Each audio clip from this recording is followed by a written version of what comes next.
What a way to start. You know how to deal with abject failure that seems to come across your desk more often than not. I think everybody's had ice cold leads, particularly when you work in the space we work in. There's a lot of indecision. There's a lot of indecision, and what we're going to talk about today is you're selling a service, you're having a great call, your rapport is good, you know what they need, you understand their pain, you know your product's going to slot in. The call finishes, you've got your little next step, everything's textbook, it's looking nice. Motherfucker goes ice. Are you going to get that on a t-shirt? Cal, can we just have something up on the screen? Motherfucker goes ice. Little fucker.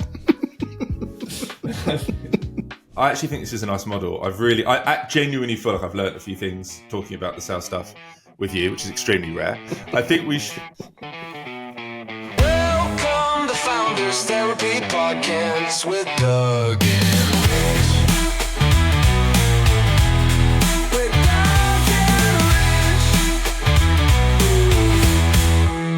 Good morning, Richard. Good morning, Douglas. Today we are going to talk about the bane of running an agency business. We are going to talk about sales leads, good leads going ice cold. Sexy stuff. You know about good leads going ice cold, don't you? As good as you are, it happens a lot to you. That's good. So it's a serious problem, and it is not completely avoidable. It, of course, happens in sales. Things don't always work out. But there are some pretty specific things that you can do to really prevent that happening. And I actually think, Rich, you are, I think, one of the best around at navigating that cycle. I think you're way better than me. I think you've had ridiculous success over 15 years of navigating that sales funnel. I've definitely learned a lot of stuff from you on how to do that. And really, if you run a business where you're selling services, even if you're selling some kind of B2B SaaS, you're selling into companies, this is this is probably worth $10 to $20 million, this podcast. So I think you should probably listen. All right, like Rich. and subscribe. And I think it's probably worth saying here, because there's going to be people that hopefully watch this that are buyers and obviously sellers, both sides of that fence. And I think it can be painful for both. And I think if you're selling a service or you're selling a product or you're looking to build a relationship or partnership, I think you've got to be aware and empathetic of their journey, and then be able to kind of curate or construct your journey in a way that can kind of talk to that empathy, or maybe remove some of that concern or lack of trust. And I think that's a key thing is viewing every single conversation as kind of an opportunity to build on that trust, to build on that relationship, build on the human connection that you can have with that person. It's almost a little bit, you can almost treat it like a ladder, and I know that's a kind of a bit of a cheesy analogy, but you really are starting at ground zero when you're having those first conversations. It's about how do you think about moving people up to, one, hopefully enjoy the interaction with you, but two, really begin to consider you as a serious person they could work with. And I think there's everything from, articulating what product you've got very, very clearly, being confident and owning that, or the process that you're doing if it's a services business. I think it's always really good to be in the first call very focused on listening to what they're doing, because that's the most important thing to them, is what they're up to, but being honest as well about when you're talking back to them and responding to their problem, honest about what you can and can't do, I think is a critical thing. Because when you admit that you can't do it, or are we the right company for you? Is this the right product for you? It's a really critical thing. And I think one thing that we do, and I've always done, is to try and get those micro wins, if you will, or micro kind of statements of intent from people that we speak to. I mean, we call it thin end of the wedge is kind of what we look at. And it's not a tactic to manipulate or anything. It's like to really gain or assess, I suppose, or gain knowledge and assess who they are as people, what are they actually looking for, and whether we're the right company for them. And when you work through to kind of get those ideas of, okay, did that work? Is that winning? You get an idea of whether you're going down the right path together, if that makes sense. I think for me, the listening bit is important. And one thing that I think most salespeople, or most people when they're doing these sales, they don't do is they're not themselves. They feel like they've got to put on this persona of like professionalism and, and take it through some structured call. Yeah. And my approach is there's got to be a human connection, and it's fine to be yourself. And it's actually okay if that connection doesn't work. I have sales calls sometimes where there's just an immediate connection and it works, and we see eye to eye. Sometimes when you don't, and I'd rather kind of find that out early. The other thing I think is important is the frame. If you think of it as sales, I think you are fucked from the start psychologically. You need to think of it as like, and this is true, like, is what we offer a fit for what you need? And a lot of the time, I find in our agency and in marketing pros, it's actually not. They don't want quite exactly what we have. And I qualify them really, really hard because I genuinely don't want to take on a client, then to go down the road, work out it's not right, and then churn. And that frame and that also honesty. If I don't know, like I was on a call yesterday, right, with this company, they wanted a particular role. I know fuck all about that role. And I was just honest with them. I was like, cool, like, I don't know about that role. Tell me what it is. Tell me what they do. And this company were like, you don't know about the role, but you like recruit for this. I was like, yeah, but me personally, there's like 100 roles in marketing. I don't know this one. Does anyone in your company know this role? No, no one in the company knows it. Doesn't matter. You tell me, I'll work it out and we'll go and find someone. And they were like, oh, I actually don't think you don't know the role. I don't want to go ahead of you. And I was like, fine. That, like, genuinely, if you think me actually not knowing this role is a problem, which it isn't, but you do think that's a red flag for me. And I'd rather surface that red flag now and not move forward and just save, because we might spend 20 hours on a recruitment process and then it just gets down the process, just down the end and doesn't work. So I could have very easily pretended that I knew that role. Oh yeah, I take my little spec. Oh, you need this. And it's, oh, of course. Yeah. But the reality is I haven't got a clue. I do need them to explain it to me. I could have gone away and learned it, but in reality, it's more also about surfacing how they see the world. And if they're not seeing the world in a way that makes sense to me, probably not a great company to be working with. I mean, I think what you touched on a few things there is obviously listening to what they want to do and then probing or questioning in the right way to be able to qualify that and to truly understand what it is they're looking for. And if it is a fit, not that example you said was, if it is a fit, you still need to understand their decision-making criteria, or their kind of like qualification matrix themselves. What are they actually looking for? What's the best next step for them? Listening consistently to what they want so that you can understand very, very clearly whether you are the right fit for it. And I agree with you. Like, if you get a bad fit out the gate, invariably it doesn't end up very well. It doesn't end up great. And I know everybody wants to kind of go and get the revenue and they want to chase this and chase that. But a bad partner or a bad customer that you're working with can be hugely detrimental to, to the revenue, to the happiness of the team, to everything, particularly if it's services led. You've really got to try and get a good vibe.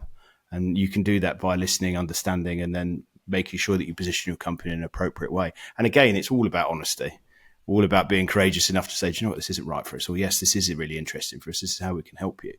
The vibe one is interesting, and it's hard to quantify, isn't it? But for me, if I just doesn't feel good, even if I can't quantify it, I have never, ever gone into something, it hasn't quite felt right, we've done it, and then it's worked. That's never happened.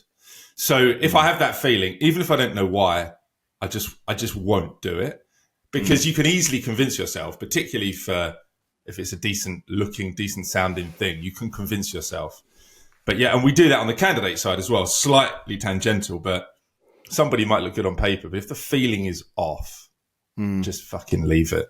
Yeah. Always. I mean, one thing we do, I mean, there is it's a bit of an echo chamber if you're working on your own. If you're developing like a relationship with somebody and you're doing it independently, which a lot of like growth people, business development people, partnership people do, and you are in that, in that single track and you're the only exposure to it, I think it's really, really hard to get a kind of a read on stakeholders and a read on how this person's going to actually interact with the people doing the work. So we do a lot of we started doing kind of like multiple touch points, I guess you'd call it. So what we try to do is to get as many people introduced, assuming that I've qualified it and assuming that Luke's qualified it or the team qualified it, they think it's something we're interested in.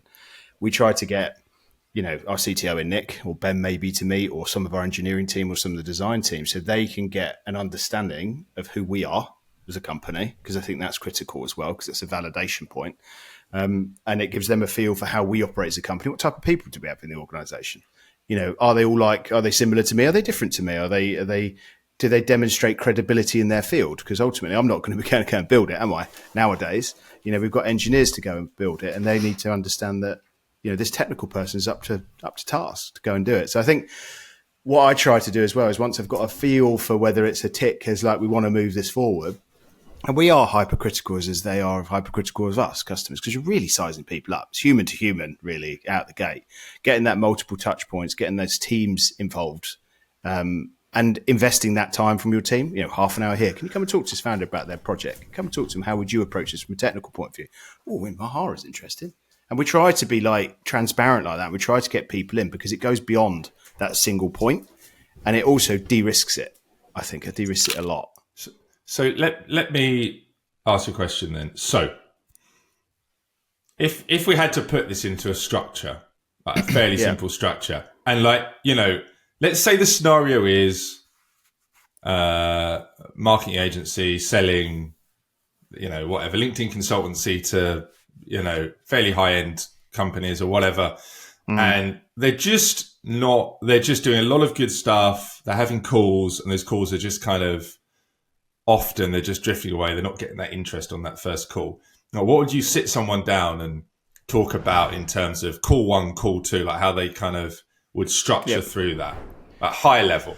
Yeah, high level. So call one is absolutely, I always call them meet and greets, because that gives that kind of, that reduces the kind of impression that it is a sales call, because it's not a sales call, it's a sizing up call. It's I want to come and meet you, find out who you are as a human being, find out what you are going through as a business, explain what services or what we do as a business. That's the first thing. It's like matchmaking, really.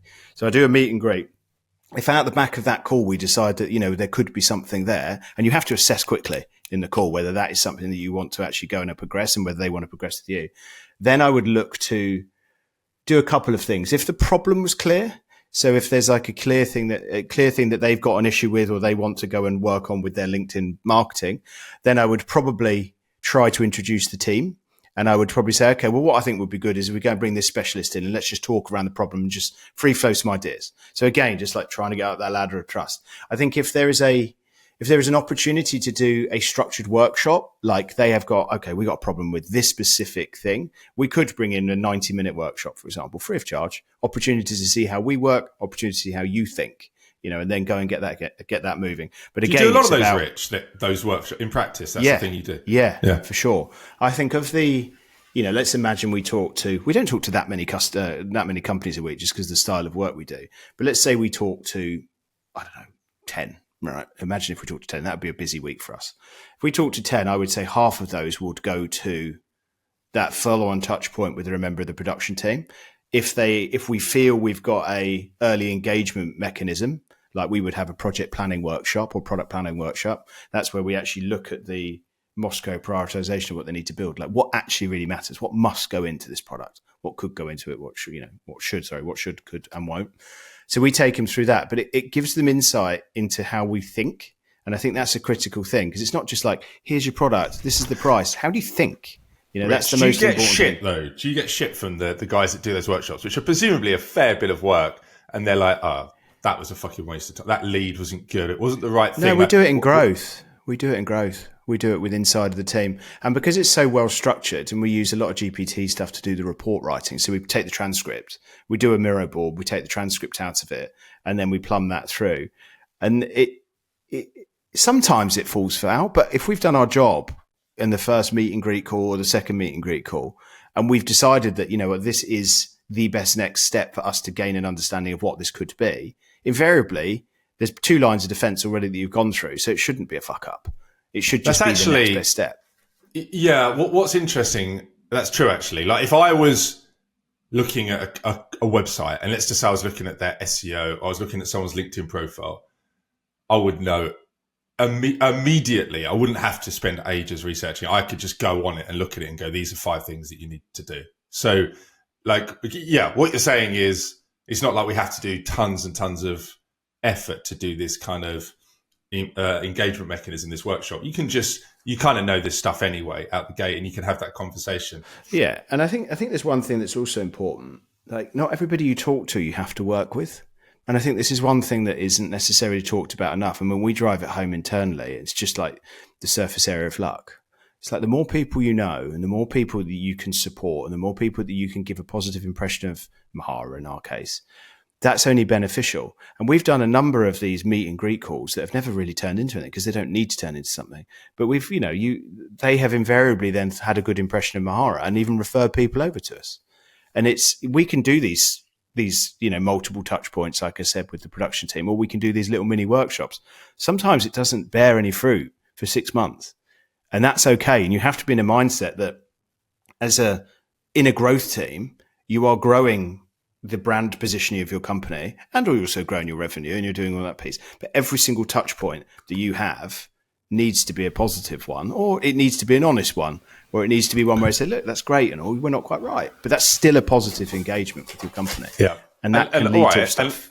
Okay, cool. So they've done that. They've had the chat. They're like, cool, I think we could help. They've done the engagement. That goes well. Okay, how are we getting into fucking cash? Client. Well, I know we started with a LinkedIn agency. In our journey, so there's the meet and greet session, there's the sizing up, it's the validation. Are we right for each other? A couple of calls there.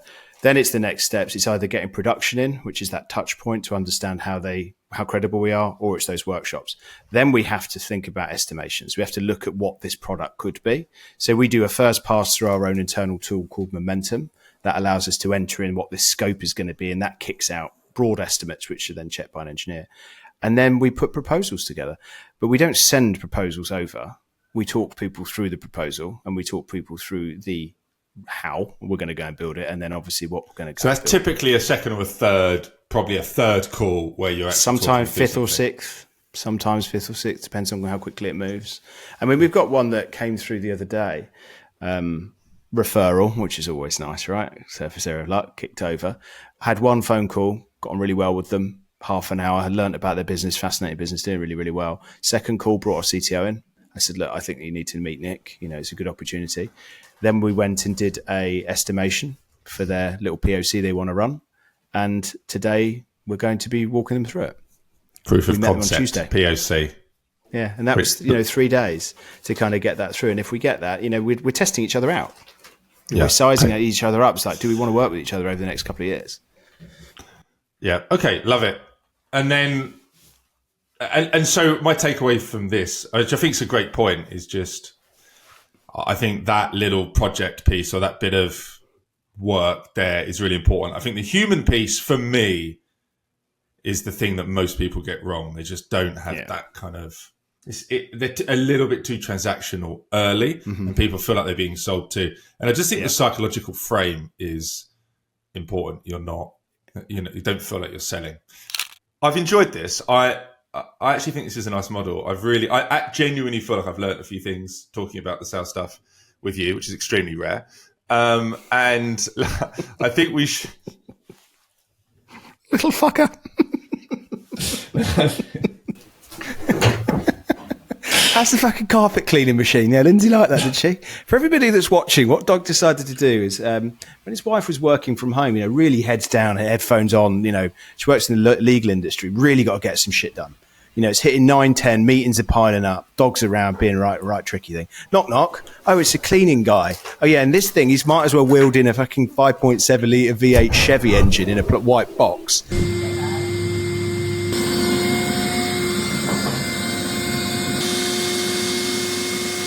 And this thing is going throughout the house.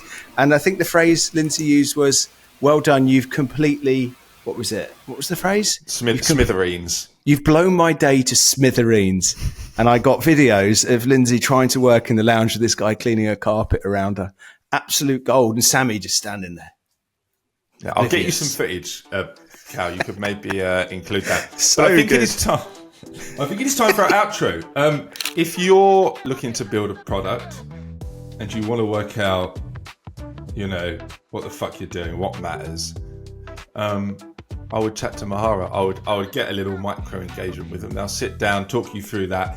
I think 90 minutes with Mahara could be worth 7 figures, because what they will stop you doing is what most people do, which is take the wrong path, and they end up in a dark, forest surrounded by tribes that have never seen technology that are going to rip their head off.